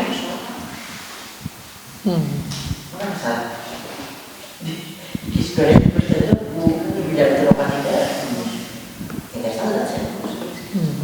Eta hori izaten dut eskuzatzen duzuna badagoela laguntzak, baina betik dira... Bai, dao sistema publikotik kanpo. Orduan, karo, sistema publikoan hor aurkitzen gara, eremu publikoan aurkitzen gara aniztasun guztia. Hor gaude, beharra daukagun guztiak eta mota guztietako personak. Baina elkartetara ez da iristen mundu guztia. Zeren elkartetara iristeko ezagutza bat eduki behar da, kulturalki ulertu behar da zer dan elkarte bat, gai izan bertzara juteko eta esateko laguntza behar dut, ez gaude beti prest. Orduan, ja diskriminatu egiten du. Osea, hori egon behar da, txertatuta sistema publikoan. Tratamentu integralak hori dalako, ze hori ere tratamentua da. Osea, hori esaten dugu inurrin, osea, tratamentua ere da joatea eutxita kimiora. Tratamentua ere da niri aurrak eskolara eramatean norbaitek. Eske tratamentua dena da. Ez da bakarrik zainetatik sartzen diaten kimioa. Takit, ulertzen den idea. Gauza bat oso nabarmena, eta bidean uste dut aipatu dena da psikologoa. Psikologoa bera, nire kasuan, elkarte batek eskaintzen zuen hospitalaren onespenarekin, baina argi dago hor dala, atxiko atetik sartutako zeo zer, eta nire kasuan adibidez, nik bebaitik zuk aipatu duzun beste aspektu horietan, nire maila sozioekonomikoa, adina, formakuntza eta hor, nik pilatu nuen laguntzan nire kabuz, baina jende guztiak ez dauzka baliabide horiek, edo ez dauzka jakin ekimen horiek, eta guztiz diskriminatzailea eta genero aldetik zaintzadari dagokionez, nik ikusi dut nire inguruan nola aurren kasuan ehuneko portzentai handiena amak daramate, eta ez emakumeek, ez egia da ama ez da izendapen egokia emakumeek, eta hori bai, azkenean zeo zer esangarria da, badago zeo zer, badago arrazoi bat atxean, eta eta erakundeek egiten duten kudeak eta gauza hauetan oso txarra. Azkenan erantzulek erakundeak dira. Ze ez da, azkenan aipatu duzuna, elkarteek zuloak tapatzen dituzte. Eta zuloak daude erakundeek ez dituztelako beraien etxeko lanak edo baliabideak ez dira mugagabeak, baina agian ez dira jarri baldin tokian jartzen. Hori da.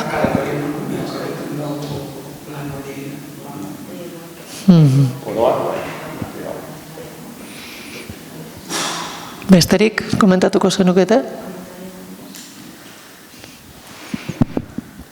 Bueno, hau ere bada beste gai bat, uste degula, feminismoak ekarpen hori egin digula, eta kontzientzia hartu degula horren inguruan. Eta kontziente gara, oraindik inurri ere ez dala iristen, gunaiko genuken emakume guztietara, eta gizonetara, ez da iristen, gizonik ez daukagu elkartean, eta ez dugu esan emakumeen elkarte badenik, baina ez da iristen oraindik, orduan hor ere badaukagu, eta pertsona razializatuak oso gutxi ditugu ere, eta hori zerbaiten adierazgarri da, nik uste dut hor,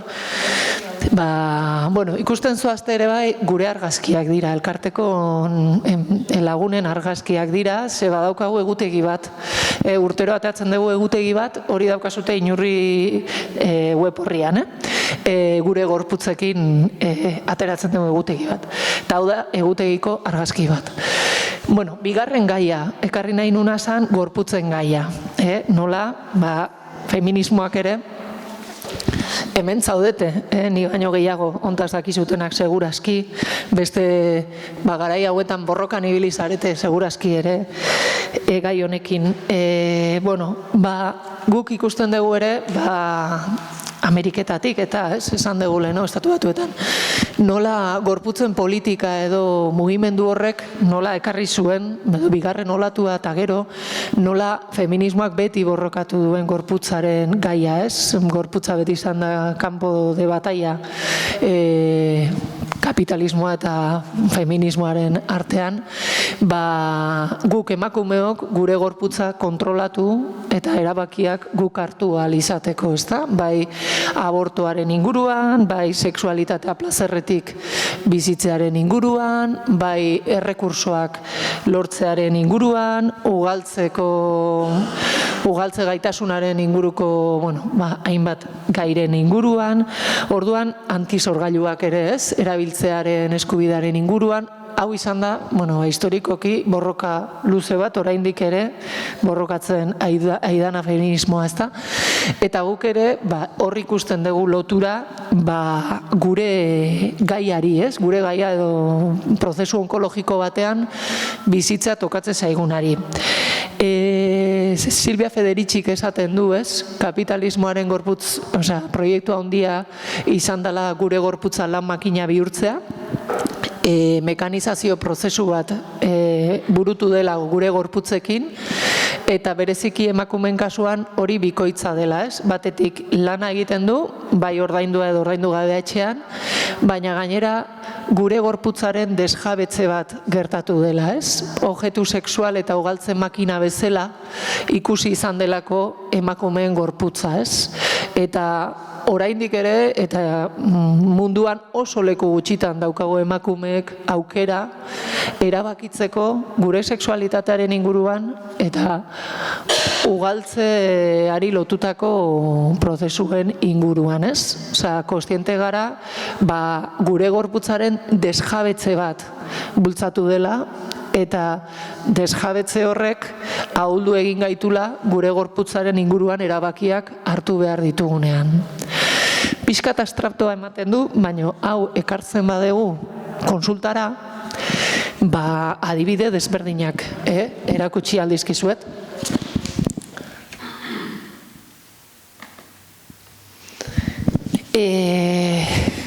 Ze gertatzen da, guzti honek egin duela ere modu batean gure erabakiak, gorputzari lotutako erabakiak sistema medikoak nola hartu dituen, ez? Hau da guk egin dugun pixka bat reflexiba. Biomedikuntzaren sesgoa androzentrikoa,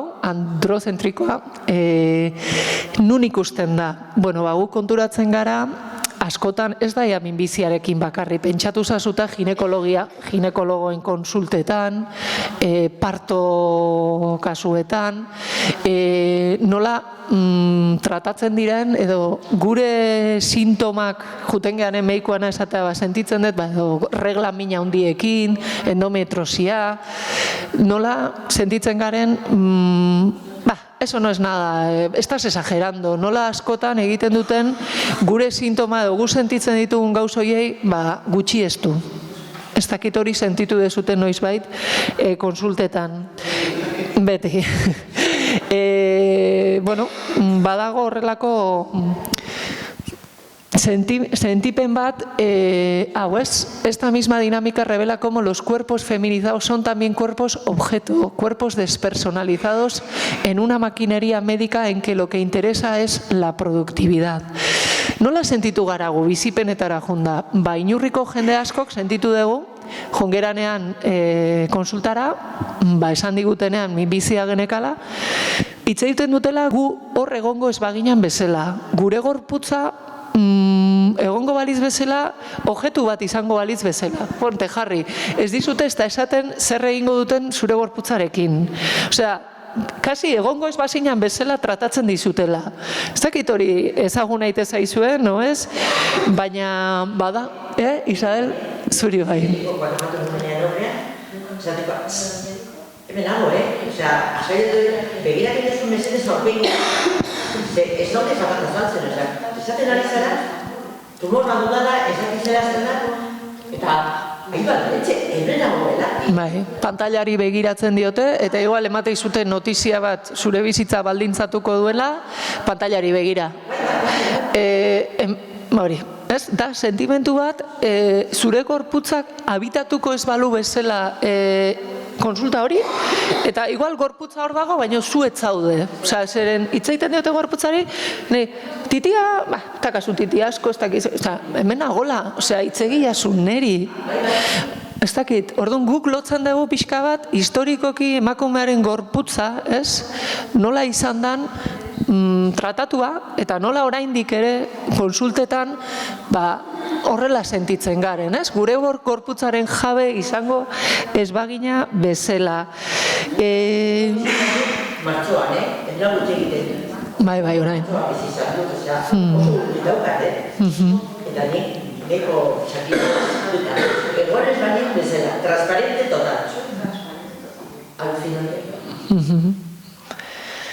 Ze iruditzen zaizue beste hori? Sentitu dezute baztertzen dela, esageratu egiten degula joan garanean, zerbaitekin, minen batekin, ez dezute hori identifikatzen? Gauza asko emakumeak joaten garenean nera gauzak zen dute gauza mentalarekin. Mina balauka,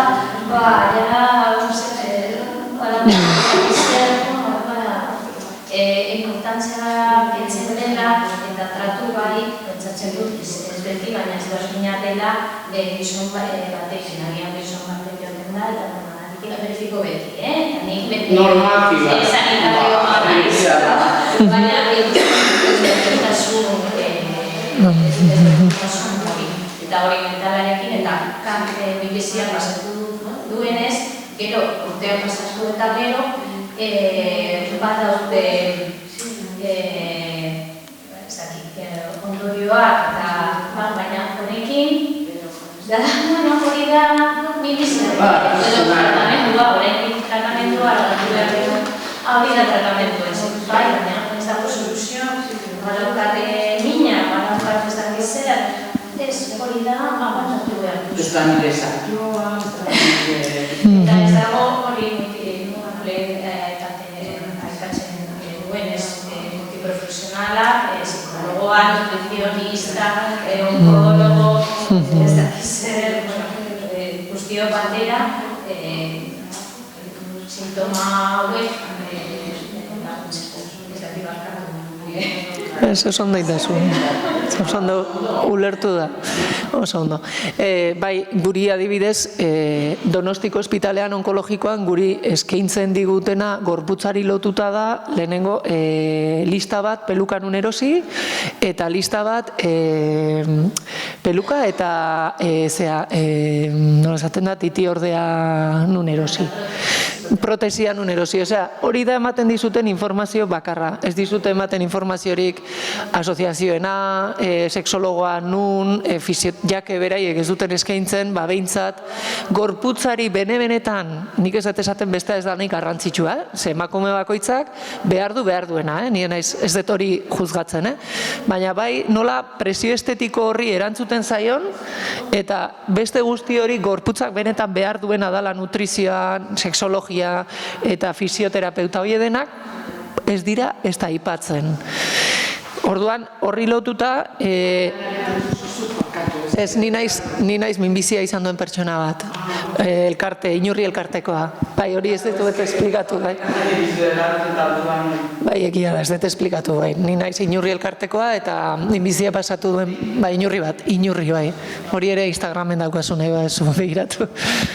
Orduan, ere bai, badago gaietako bat izan daiteke mastektomiarena, ez? Nola tratatzen den gaia hau konsultetan. Hemen, ikerlari batek esaten du, muchas mujeres que han vivido la mastectomía explican que se sienten menos femeninas. Los cirujanos plantean como algo evidente la necesidad de reconstrucción del pecho para restaurar la feminidad. Y las mujeres que no quieren reconstruirse el pecho reciben presiones para hacerlo y a menudo se enfrentan a la incompresión del entorno. Orduan, gai hau ere, bueno, karo, zu zoazenean konsultara bizitzen dezu hori, baino esatezu baneri tokatu zaita hau, baino gero inurrin hitz egiten degunean denon artean, konturatzen gara ez dala gauza personala, dala politikoa, ez? Osa, egiturazko arazo bat dala hau da. Badagola presio bat rekonstruitzeko. Etzaigu azaltzen konsultetan zer dan rekonstrukzio bat, zergatik ze ondorio dituen rekonstrukzio batek, nola geratuko dan rekonstrukzio bat, zeren pentsatzen dugu, nein lagunak esatzen pues txika, pues fenomeno jarriko dizu, pentsatzen dute modelo atentitia jarriko dizutela, osea, ikusi dituzuen nola bideoan, ez da, ze gorputz diren rekonstrukzioak, ez da petxo normal bat, osea, da, pezoirik gabeko petxoak, gero pezoiare konstruitu daiteke, baina, bueno, orduan, gu aurkitu gara, zuzenean esaten dizutela rekonstruitu inbartzeala, hori azteko. Claro, rekonstrukzio batek ondorioak ditu, batzuk 5-6 aldiz sartzen dira operatzera, zeren batzutan ez da operazio bat bakarrik. Daude, operazio bat baino gehiago, orduan, kimioarekin rekonstrukzioa batzutan ez doa ondo, zeren ez da zauria ondo izten, radioa jaso behar badezu rekonstrukzio bat ondoren ere askotan mogitu iten da jarri dizuten zera, orduan, nola da posible informazio hori, gudakagun eskubide hori, informazio aktualizatua, kalitatezkoa, eta jasotzeko, ez da betetzen, ez? Horrek, ez dut esan nahi, rekonstruitzea ondodonik edo ez dagoenik. Besterik gabe, bi aukerak eskaini bartzaizkiola mundu guztiari, eta ezin dela izan, ikusten dugun bezala, emakume batzuei eskaintze zaie eta beste batzuei ez. Eta konturatu gara, lotura daukala, segun ze gorputz dan sartzen dana konsultetara. Ni adibidez gaztean naizelako eta nire gorputza, ez dakit, konsideratzen duten, beti eskaintzen diate rekonstrukzioa. Osea, presio bat sentitzen dut rekonstruitzeko. Baina ez diate oraindik esplikatu, rekonstrukzio horrek ze ondorio dituen nire osasunean. Baina eskaini egiten dira denbora guztian, ez? Eta beste emakume batzuk inurrin, adinean aurrerago daudenak, adibidez, inoiz etzaie eskaintzen. Pentsatzen dutelako, neska honek ja, zer da horren atzean? Galdera igual, zuen ustez, zergatik eskaintzen zaie gorputz mota batzuei eta bestei ez? Hori dokumentatuta dago ere, ikerlariek, hemen daukazute Xu Wikilsonek egin zuen ikerketa eta konprobatu zuen boierak ez zutela askotan ez zitzaiela eskaintzen rekonstrukzioa. Ez dagoenez gizon bat bere desioa satisfazetzeko, honek ez du behar. Bai, eta adinean aurrera dauden emakumei ere, sexualitatea zure bizitzan ez da gauza hori da atzean ikusten dugu mezua, ez? Orduan, zuk ez duzu rekonstrukzioa behar. Ze iruditzen zaizue? Zer dago horren atzean? Ze ikuspegi dago emakumeen gorputzaren inguruan? Idatzi nahi badezute, hor daukazute horren inguruan? Hori ez dut ez jarri idazteko. Ez nahi badezute hitz egiten dugu, nahi dezuten bezala. Zein animatzen da?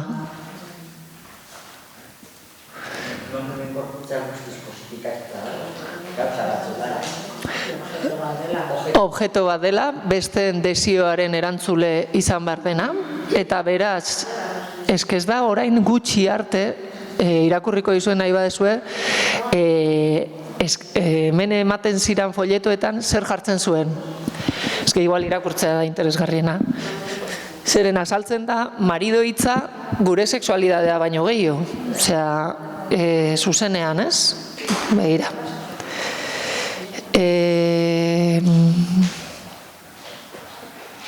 Esaten du, erderaz da. Las relaciones personales. Hau da, onkologikoan entregatzen dizuten folletoa, baino inurrik hainbeste keja egon dira, ja jarri dutela haue anakronismo, badaude gai batzuk pixkat anakronismoa sonatu dezaketenak, eta baina ez dute kendu liburu euska, Muchas mujeres, esaten du, A ber, nire mobilontan buelta ematen duen, ogote ikusteko. Muchas mujeres se han casado después de sufrir una mastectomía. Las relaciones íntimas están basadas en el amor, confianza y atractivo mutuos, experiencias comunes, intereses compartidos y otros múltiples sentimientos. Una mastectomía no necesariamente ha de cambiar los sentimientos.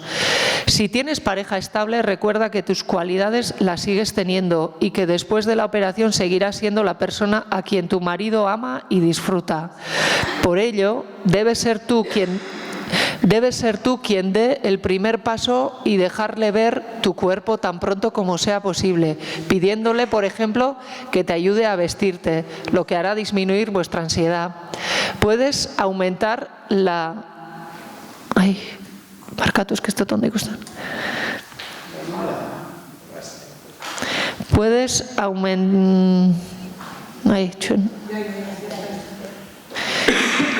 aumentar la cercanía de vuestra relación hablando sobre los cambios ocurridos en tu cuerpo, aceptándolos o reafirmando vuestra alegría al estar juntos. También debes indicarle cuándo reanudar las relaciones sexuales, que seguramente tu marido no sabrá cuándo hacerlo y no lo hará hasta que lo pidas tú. A menudo las mujeres interpretan este comportamiento como un rechazo. Puedes prevenir malentendidos dejándole ver que sigues necesitándole y que es importante para ti saber que aún te encuentra atractiva. Cuando la herida haya cicatrizado débilmente, tu médico te lo dirá, podrás conseguir un pecho falso llamado prótesis. La prótesis ha de tener el mismo tamaño, forma y peso que tu pecho sano. Podrás usarlo con vestidos, trajes de noche o incluso bañador. De este modo solucionarás el problema de tu apariencia externa. Es importante que escojas la prótesis y el sujetador que más te convengan. Tómate el tiempo que necesites y asegúrate de que estás cómoda y satisfecha con ambos. Tu marido o una amiga pueden acompañarte. Ellas te ofrecerán el apoyo que necesitas. Recuerda que la asociación también puede aconsejarte en la elección de la prótesis a través de algún socio voluntaria. Bueno, hori da jasotzen duguna.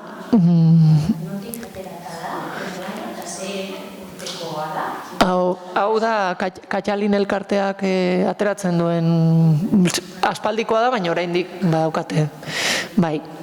Bueno, por supuesto, harreman heterosexuala bakarrikan onartzen ditu, marido beharrezkoa dala, eta ez, eta gero, bueno, gure ustez, hor ere ikusten da, esan deguna gorputza, emakumeen gorputza, besteen beharretara nola askotan ulertzen dugun besteen beharrai erantzuteko, ero besteen desioa erantzuteko gorputzak direla gureak, eta oso gutxi hitz egiten dela gure sexualitatearen inguruan.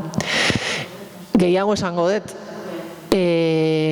emakume bularreko minbiziaren diagnostikoan kasu askok izaten dira minbizi hormono dependienteak. Eta horrek esan nahi duna da, hormono dependienteak. Horrek esan nahi duna da, gure tumorak hazten dirala estrogenoengatik, eta bai, orduan tratamenduaren parte bat izaten da estrogenoiek kentzea. Karo, horrek gure sexualitatean zuzeneko eragina dauka. Baina sinistuko dezute konsultara joaten garenean eta tratamentu hori errezetatzen digutenean, ez digutela esaten hori? Ez digutela esaten horrek menopausia induzitu bat suposatzen duela, eta menopausia horrek suposatzen duela desioa galduko degula, sekedadea eduki dezakegula, konturatu gara, niri pasazitzaidan, eta esanun, galdetu egin nion. Baina, gero itzein nun beste inurriekin eta bestek ere berdina kontatzen zuten. Horregatik esaten dut, lo personal es politiko. Osea, konturatzen gara sistematikoa dela, egiturazkoa, sexualitatea, invisiblea izaten jarraitzen duela, emakumeentzako, zeren konsulta horietan ez da tratatzen. Ja, seksologoak, por supuesto, ez da hitz egiten seksologetaz, baina sexualitatearen trataera minbizi prozesu batean, tratamentuan antzutzen gaituzte, eta gero askotan, kimioterapian markatu, eta gero askok jarraitzu behar izaten dugu, izaten menopausia induzitu bat. Eta horri buruz, ez zaigu aipatzen. No, tu tomate la pastilla y como si no pasara nada. Orduan, zer dago horren atzean? Zuen ustez? Tabu handia da, institutoa bat dago, momentu batean, batetik bestera, badaukazu menopausia, berdin da, hogeita hamar, berrogeita hamar, edo ez dakiz zer, orduan badago, beti gauza bera. Emakumeen gauz. Cosas de mujeres. Espretxu nabarra. Bai.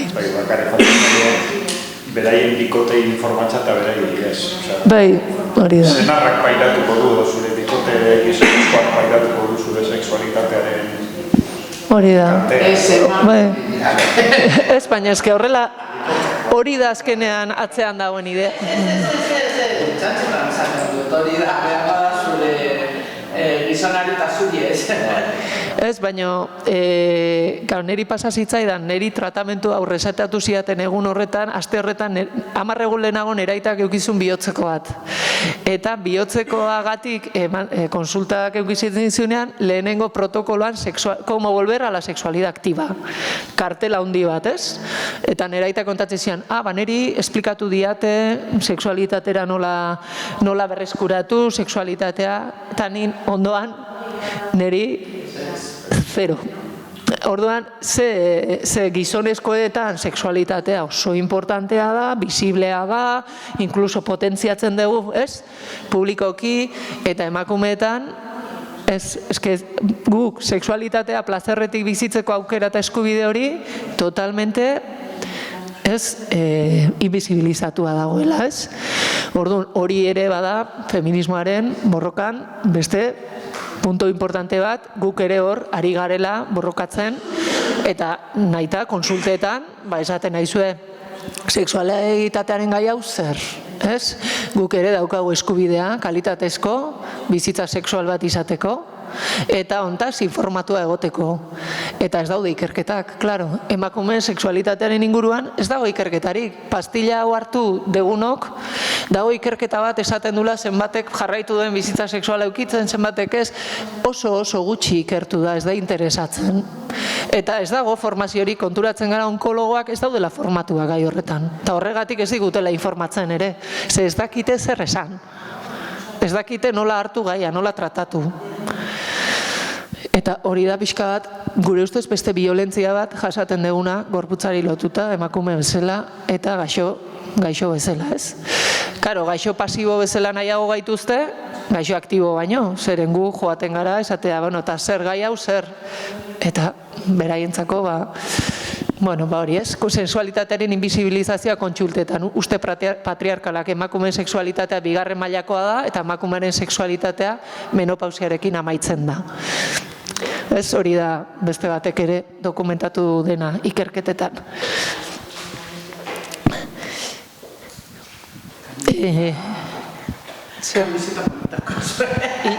Kamisetak daude Inurrin, web horrian begiratu, hau da bat, beste hil arte bizi, beste bat, eta gero txarraken duta ondo, izenekoa dago ere beste bat. Bai, bukatu dira, eta ez dakit berritu da, baina, etengabe berritzen eta jartzen, Osea, hori nahi badez zute begiratu. Bai. Eta 5 minutu bakarri gelditzen dira, nahi nuen hor proposamen hori hor daukazute, nik 11 erditan. Hor jartzen izuen beste horrian buelta ematen badiozue, ez ja buelta eman diozue batzuk, bigarren horrian, izkutitza zure gorputzari, ez? Nik uste interesgarria dela gorputzarekin konektatzea, eta, zan aukera bat, konturatzen garelako ere, batzutan, minbizia pasatzen dugunean, gorputzarekiko hartzen dugun harreman hau ez, egiten da sobredimensionatu, ez, gaude oso gorputzean, mutilazioei jasan ditugulako, hile galerak, baino edozein personak ere gorputzarekin zeharreman daukan aztertzea da interesgarria, ez? Nola sentitzen dugu emako bezala gure gorputza, gizon bezala, eta hor daukazute nahi badezute, eskutitz bat idatzi zuen gorputzari gaur arratsaldean, siesta bat egiten, nola sentitzen dezuten zuen gorputza, konektatuta sentitzen zeaten gorputzarekin. Eta ja, azkenengo atala, hirugarrena beti gelditzen da bukaerarako, eta ematen du garrantzi gutxio daukala, baina ez da horrela. Praktika erresistenteak, ez? Zaten dugu, hau dena pairatzen dugu, violentzia hauek pairatzen ditugu, baina zer egiten dugu guk hau kontrarrestatzeko, ez? Nola antolatzen gara, ze praktika izan daitezken interesgarriak, hori, beste iruditeri bat sortzeko, bai minbiziari buruz, bai emakume minbizidunei buruz, bai, eta baita ere, gure osasunari buruz, ez? Orduan, Mariluz Estebanek esan du, el cuerpo es un lugar de discriminación, pero también de resistencia y contestación, no? Gure gorputzetikan ere, agentzia hori daukagu kontestatzeko, ez, jasaten ditugun violentzia guzti hauek, eta Audre Lorde, gure jainkosa, ez da, bada emakume lesbiana beltza Amerikarra hiltzen minbiziaz, eta berak dauka liburu bat, Los diarios de cáncer, berak bularreko minbizia pasatu zuenean idatzi zuena oso interesgarria, eta berak hor esaten du, ez, no es la diferencia lo que nos inmoviliza, sino el silencio, no? Berak pasatu zuen minbizia 1970 hamarkadan, garai horretan zaukan izugarrizko estigma, eta berak ikusten zuen kriston isiltasuna gai horren inguruan, eta berak izan zen emakume bat puskatu zuena isiltasun horrekin, ez da? Eta guk inurritik biskatori egin nahi dugu, ez? Isiltasun horrekin puskatu, zeren esa visibilidad nos hace más vulnerables, pero también es la fuente de nuestra mayor fuerza, ez? Zeren kontuaratu gara, edo ni personalki esan dezaket, hau sozializatu denetik eta jarri garenetik, antolatu garenetik, asko indartsuagoa garela. Eta askoz gehiago sentitzen detela, naizela, ez dakit, indar gehiago daukatela, gaixotasun hau transitatzeko, gaixotasun honekin bizitzeko, naiz eta gogorra izan gure kideak hiltzen direlako, hil direlako, bidean, niri tokatu zai lagun bin bat galtzea prozesuan nengoenean, bearen minbiziakin, eta izan da oso gogorra, joera berean antolatzen garenean, ikusten dugu lehen esan dizuedan Juleneren mezua irratian, eta ni hemen gaude sare bat egiten, eta bizibilidadea eta ateratzen garenaren kalean hor egiten da sarea, eta hor lortzen dugu nolabait transformazioa, ez? Eta gai hau normalizatzea, hortik dago enfokatuta. Pena ematen dit, nahi nuen zuekin konpartitu praktika resistente batzuk egin dituzuenak edo, eta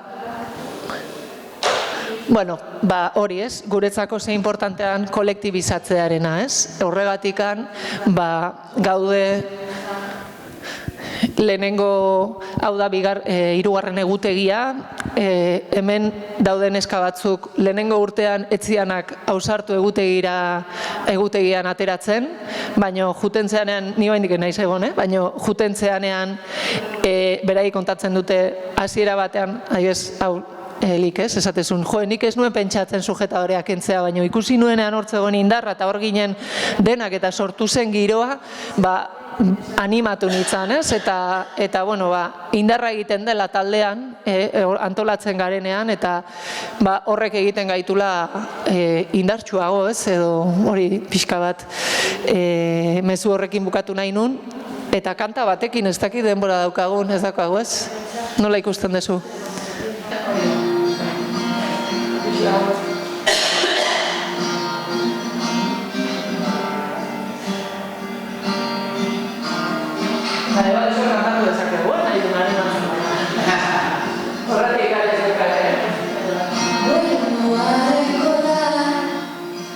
Mi historia blanco y negro, las palabras de un viejo refrán, vuelvo a encontrar tu memoria escondida en tus ojos de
matan, me matan. Nahi dunak ikusten dut, nahi dunak ikusten dut. Ari gara egiten dokumentatu eta pixeta da.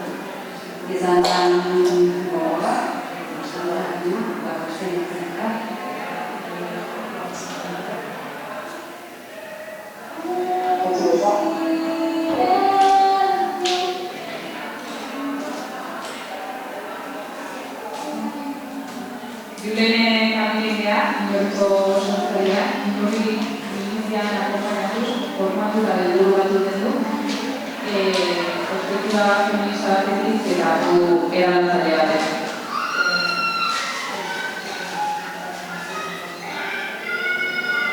Itxia momentu, medikoak bideoak eraman, ez eraman ikutuaren kontzioen esakonez. Eta emakume kalitatezko bizitza, hori zuzioetea, aske, eta guri gabe bizitzea ere da.